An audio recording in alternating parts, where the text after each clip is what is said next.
Hello, people around the globe.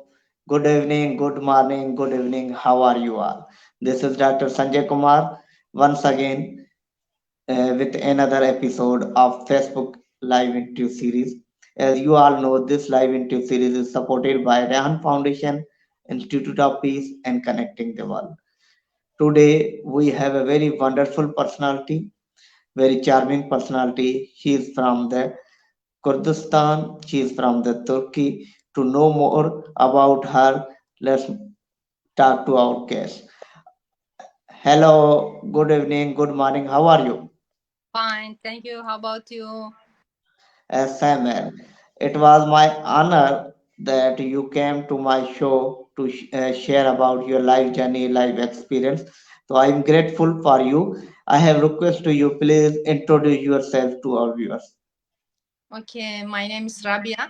Uh, Your name is Arap Keles. Now I'm in Istanbul, in Turkey, but I'm from east of Turkey, from whole province, Midyat, Mardin.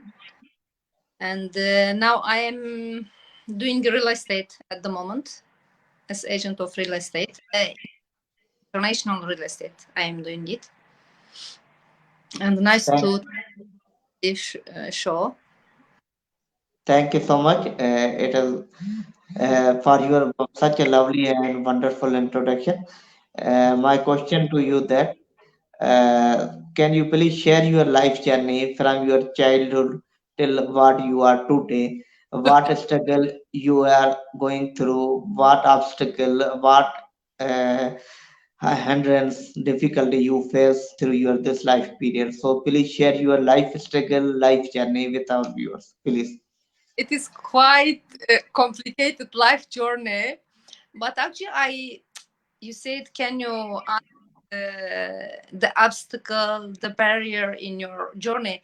Actually, yesterday one of my friend, I asked the same question, and she said, oh, it means also you have gone through hard life journey, but I don't see it hard. When I explained, they said, "Yeah, it is hard, but to myself, I don't think that I have gone through a hard life journey. I mean, so from different perspective of the people, you can see it differently. I can say like this. Okay, you know, I was in the province which is east of Turkey, and during my time for the girls to go abroad and study, it was quite rare, right? So during my time, I decided to go to Malaysia to study there.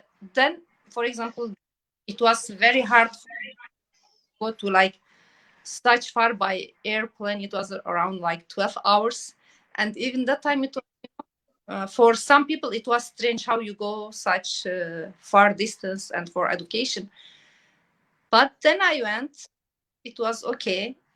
I was not thinking, okay, it may be difficult. Just I was thinking, okay, I can do it. Then I did it, and I came back. And it was, quite like first few years I was teaching English for a few years. After that, I stopped, and now I'm doing international international real estate, and it is fine. The- You know, if you want to be successful in life, you have to think that in positive way. I can do it. If you think about the obstacles and the problems, oh, I may face this problem, then it will take you backward to make steps to your success. So in order to be successful, according to my idea, you have to spend effort for it, and you have to try, and you have to believe in yourself that you can do it. Then I think, because I think anything we want, okay, if your mission or your goal is possible, you can do it. Of course, your goal should not be beyond your capacity. Your When it is not beyond it, then you can do it, I think. Amazing. Thank you so much. You said a wonderful thing that if we think about obstacle, we can't do anything. No. We have to just say we can do it. Thank you for such a wonderful line. My question to you, as you said, you were an English teacher. So, how many years you were an English teacher? How you came in this field, and what is your experience as a teacher? Actually, I was teaching in private colleges, and also I was giving private lessons to the people who were not students. I had a schedule also for them, and the thing which time during that time I faced, it was very nice in Turkey, especially female. I mean, some of them they had many kids, and they wanted English lessons. Then for that why I was glad, because I said, you see, even they are, I mean, their age is quite, I mean, big, but still they want to learn something. For the kids, it was normal. I mean, still now we have the kids, they learn, but the one who, so it shows that they were not thinking that it is late to learn in their age of 60. They were trying to learn English. I'm glad for them, because I think in Turkey is not like Pakistan, India, because here people, English is second language, but most of them they don't know. I mean, at school they are not taught enough to practice it, because outside we don't have practice in English. Thank you so much. You shared your life journey as a teacher, as an English teacher. My question to you: why you quit the teaching English and came to real estate? Uh, Story of that one. Some people they offered me to do. Like we had a connection with the bank. There is a bank, Gulf country bank in Turkey. So the whole share and the people there, they said, is there any people that we trust them? And while we are not in Turkey, they can take, she or he can take care of our property. Then they offered me. I said, okay, fine. I started it. And also, actually, I think real estate became for me more enjoyable than why? Because I know already. I knew, I mean, many international people, but now I'm in contact with them. I mean, I know them, and we have interaction. It is nice. I mean, we have. I have many customers from international. I mean, from other countries. So it is nice to know other people are, and by this one I know their culture. Their, I mean, it is nice to do so. Amazing, amazing. You are doing wonderful job. You are doing internationally a real estate business. That's a good for you, and lot of young girls who are looking at you. You are inspiration for many girls. If you can do you, so they can also do this business. So you are doing a wonderful job. Thank you. My question, thank you so much. My question to you that. Can you please, this is a little bit curiosity, mind curiosity to know about the culture of the Turkey, people of the Turkey. Um, So please. Actually, in the world mostly, I mean, uh, since now we are living in a globalization century, we are all affected by other modern culture. But culture is okay. I'm originally Kurdish. In Turkey we are two ethnicity in Turkey. Kurdish like 40 million who are living in Turkey, and Turkish are 50, or I don't know. I mean, but not too much different than that. My culture is a bit like Asian culture because of Islam, and so some, actually now my culture is going also to change, unfortunately, because of like this what we call internet and movies and so on. But my culture is near to like your culture and Indian culture. So from which aspect do you want me to explain? There are many aspects.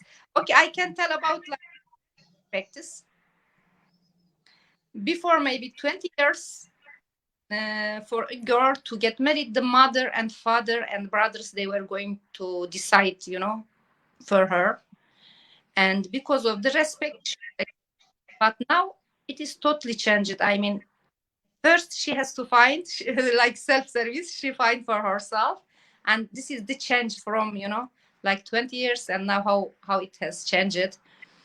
And what else? I mean, which aspect you ask, I can answer. Okay, good. I'm asking about the culture regarding wedding culture, regarding the peoples, regarding the religious culture. Uh, So please share.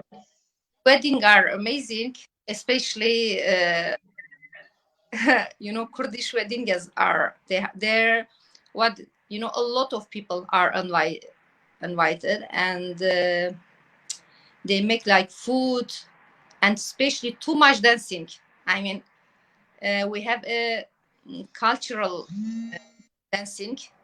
When even in internet, if you say Kurdish wedding, they are very popular, very popular Kurdish wedding. And also they buy I mean, the groom, I mean the man's side, they buy a lot of gold for the girl, like gold belt, even some of them they buy gold belt, and a lot of gold they buy.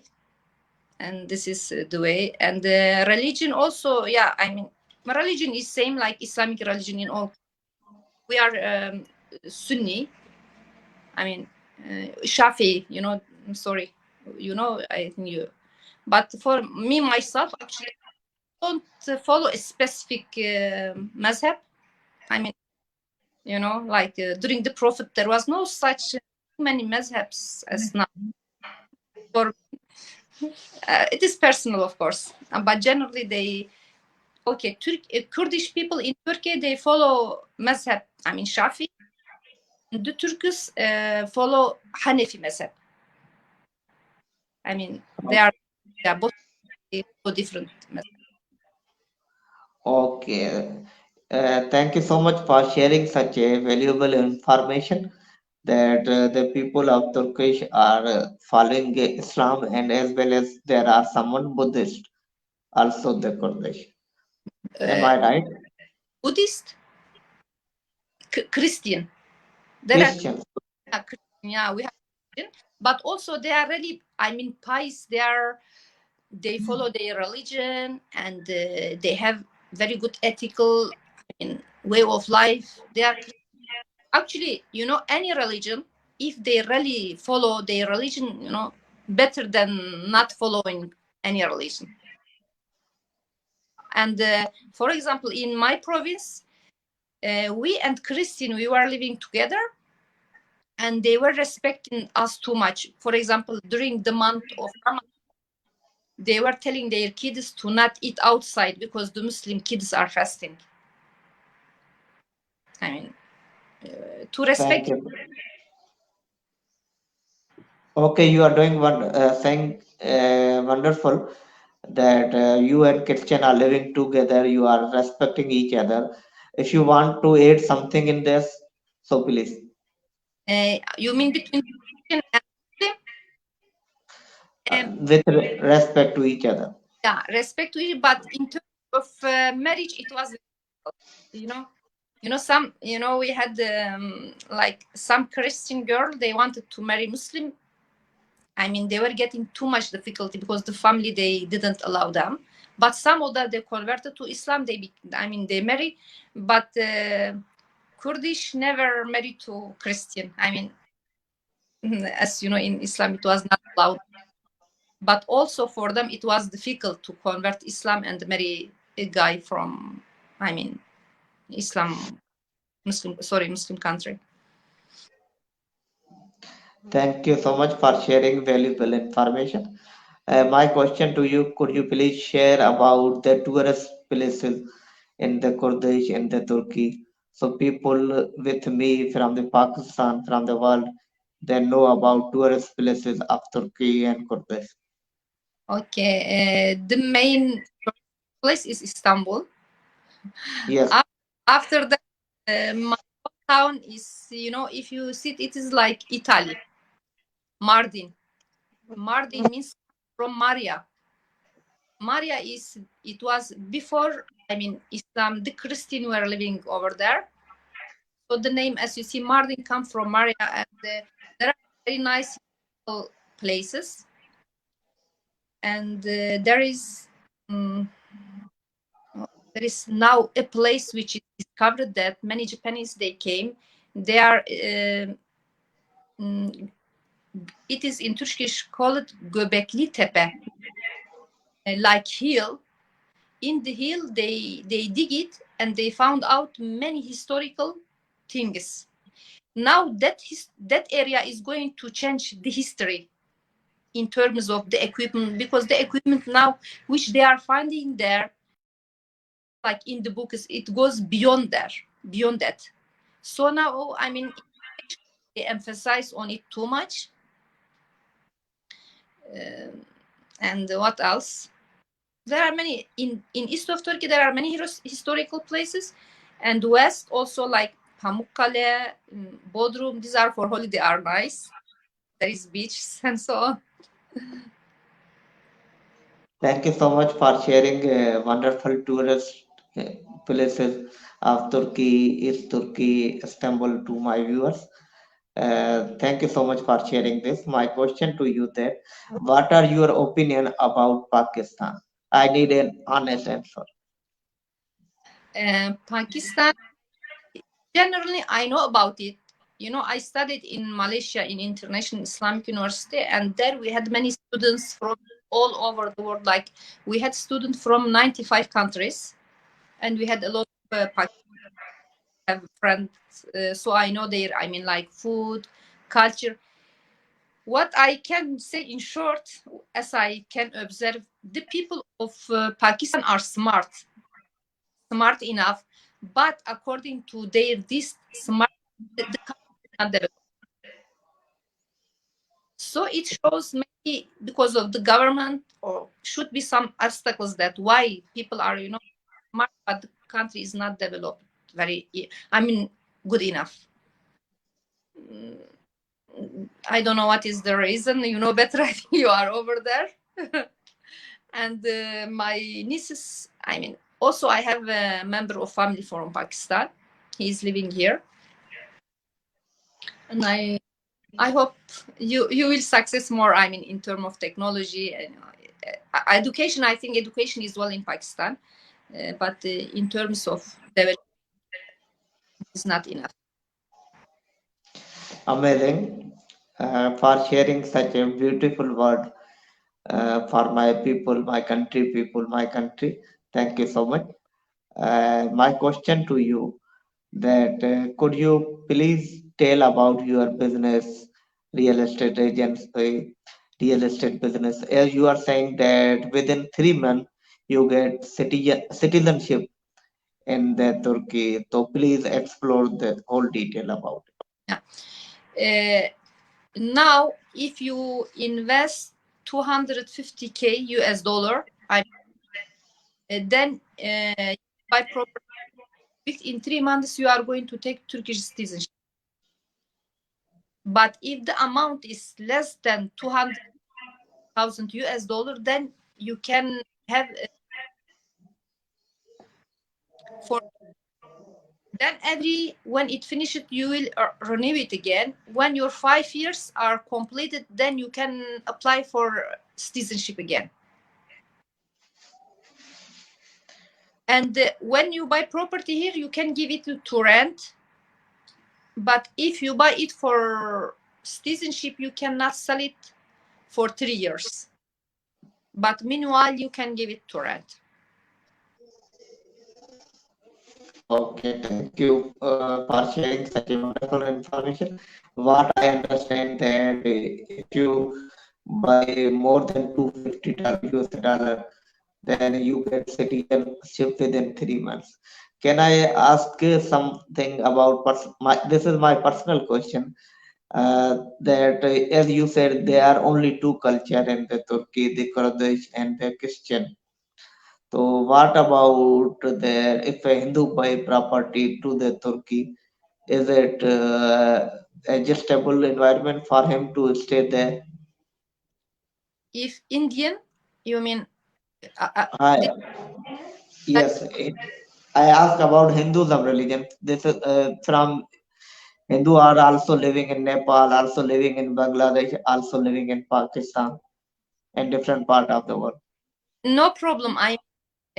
For in terms of religion, there is no problem in Turkey. I mean, whoever practice their religion or anything, we respect all of them. I mean, there is no problem in terms of religion at all. But I think there is, as I know, there is no Indian temple here. There are churches. I mean, Christian churches in, I think, most of the city you can find them. But for the Indian, I think there is no temple for them, but they can practice their religion any way they want. Okay, great. You said there is no issue. The Hinduism can come there and enjoy according to their religion. They worship according to their religion. There is no issue. They can adjust easily. This is what I understand from this whole conversation. This means this is a democratic. Am I Exactly. right? It is Okay. a democratic country. In terms of religion, whatever you want, like Europe, you can practice your religion, no problem at all. Thank you so much. My question to you that as you have a lot of experience of life, of teaching, of traveling the world, and you have made more than you have studied in Islamic University, Malaysia, where you have the colleagues from the different 95 countries. So my question to you that how we spread peace and positivity to the This is a very crucial question and important question. The mentality is very important. I mean, the human being, we have to, I mean, respect all each other's culture, belief, rights, whatever. If we do all these, then already the problem itself will be solved. But unfortunately, I mean, most countries they say so, but in reality, they don't practice it. I mean, all of them they said we are working for peace, for equal rights, but unfortunately, no. I mean, I no need to mention the names. I know many countries they say so, but there is no, even there is no. I mean, a democracy in speech, in your thinking. There are many countries if you cannot speak openly whatever you want. what I understand that there is no freedom to speech. No freedom. The power who are in the power, they say so, but in reality, in practice, there is no freedom for speech, for your thought, and Okay, public has no rights to say what they want. They have the power people can say whatever they want, but they are not listening the so public. my question in your country, can you say? I mean, is there freedom of speech? Speech? I don't think so.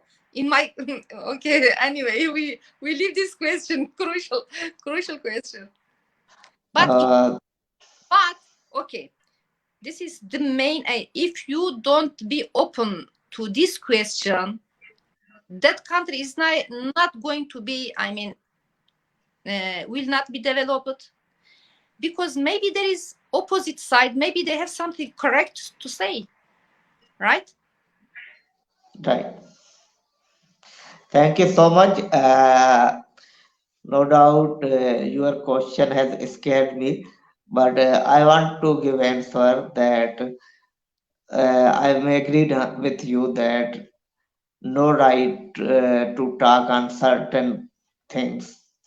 But If we talk, if I start to talk on certain things, you don't see me alive again.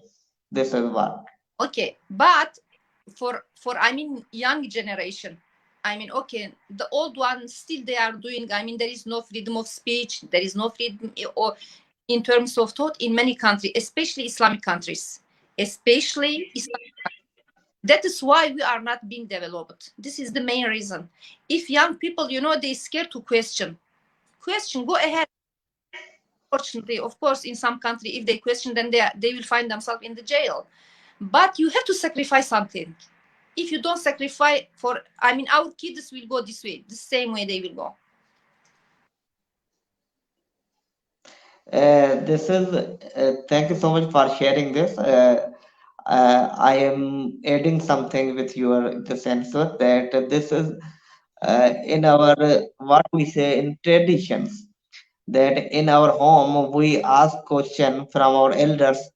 Yeah, our parents don't dare to ask question. We are your parents, we are elder from you. So this is start from this, then we are unable to ask our accountability who our people who are in powers. We are unable to ask the question because we are growing with this fear. He is elder from us, we have don't ask question from him. Yeah, Am this I is, right? it is right, but it is totally wrong. Now, education, uh, also I study, I mean, in terms how to treat your children and so on. You have to leave the kids to ask you question. You force them to ask you question. For example, I can say in short, from my younger age, I was the one who was, all the time asking question. And they said she's very naughty because she asks many questions. And I was resisting. Sometimes I could see something wrong, so I could say, I mean, I was telling this is wrong. But according to my culture, it was not respectful that I mean, criticizing and saying so. Even it was right. As you said, this one, so it shows exactly from the family to the top. I mean, the government. Thank you so much. I 100% agreed with you that these are things we are facing. Thank you so much for your valuable time. You shared your opinion, your ideas, your life journey, your experiences, and many things. And you, in the end, you said that what we are scaring from, we are scaring from asking the question. Yeah, I can add something. Yes, for example, on my Facebook, on my WhatsApp statement, sometimes I share many things. I get feedback from my relative. They said, "Why you are sharing this idea? Maybe it is not good." Maybe they call you for court. I said, "No problem. I have excuse. I can explain what is.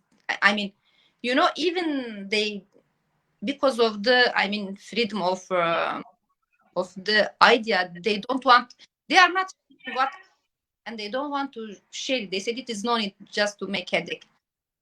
So I think we have to do, I mean, even it is small thing, but you have to do according to my idea. You have to do it, to not keep quiet. If you keep quiet, you will not change at all. Even the country will not change. Amazing, amazing. Great, greatly, very well said that we have no freedom to express our ideas, to express ourselves. Exactly. So I have a last request to you. Please give a wonderful message to my viewers. Then we end the show. Thank you so much. My best wish for all the world, and I hope it will be freedom for all, especially Islamic country, in terms of idea, in terms of your opinion, and everything. I hope freedom for speech, just freedom for speech. We need it. Thank you so much. Such a lovely message. Yeah, that we have a freedom for our opinion. We have freedom for our expression. We have freedom for our ideas. We have freedom for our speech. With this message, I am ending the show. Viewers, in next live show, we came with another great personality. We'll learn new things. Once Thank again, thank you, Rabia. I'm grateful to you for coming to my show. It was my honor. It is my privilege. Thank you so much once again. you to have a nice day. Bye. Bye.